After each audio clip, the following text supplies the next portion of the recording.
a highly prestigious postgraduate college, part of the University of Oxford. Again, Professor Glees has estimated that this, their Middle Eastern Center, which is funded by Saudi Arabia, at this Middle Eastern Center, 70% of its political lectures are implacably hostile to the West and to Israel. The university authorities generally do not accept any of this. When Anthony Glees published, he's published many studies showing the extent of radicalization on campus, the extent of Saudi infiltration, funding, and so on. And for his pains, the university authorities tried to get him sacked and generally made his life a misery.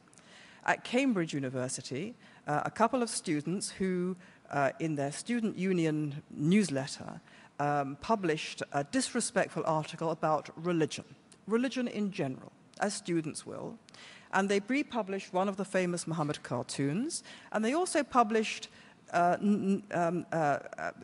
absurdly juvenile insults against Islam, against Christianity, against both Islam and Christianity.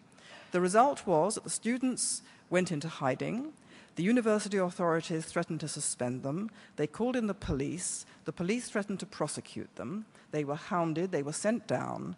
And the end of the story is that they weren't actually prosecuted, but they were forced to apologize. Who did they apologize to? They apologized to Muslims and to Islam for the insult. They apologized to Christianity for the insult. And they apologized to Jews for the insult. They didn't actually mention Jews. But nevertheless, the university authorities thought it was prudent in these times in Britain to apologize basically to every religion in the world in case somebody might be insulted and somebody might actually do something nasty. The universities simply refused to act at all. The Foreign Office invited 100 academics to bid for something like £1 million in funds to participate in a counter-radicalization program. They all refused. One of them said this would encourage, quote, encourage researchers to identify subjects and groups associated with terrorism that could be interpreted as encouraging them to become informers. We have even more a surreal situation. The government advisor on Islamic studies, Dr. Ataullah Siddiqui, is director of an institution which has links to radical Islam. The government is now working with the Federation of Student Islamic Societies, which is heavily influenced by the Jamaat Islami group and the Muslim Brotherhood, which gives a platform to extremists. The result of all this is that we have radicalization of Muslim students. A recent survey showed in Britain, 32% of British Muslim students believe that killing in the name of religion is justifiable. 40% want to live under Sharia law in the United Kingdom. 18% feel little or no loyalty to the United Kingdom.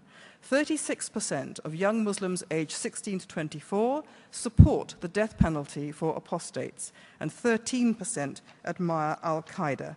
And in response to this survey, the president of the National Union of Students, a gentleman by the name of Wes Streeting, said it was, quote, a reflection merely of the biases and prejudices of a right-wing think tank. This is what happens when one talks the truth in Britain about radical Islamism. One is accused of being right-wing, than which, of course, there is no greater crime and sin, and one is undermined by the British government, the British Security Service, and the British establishment, which, in not understanding and acknowledging what we're fighting against, is ceding the ground to our enemies. Thank you.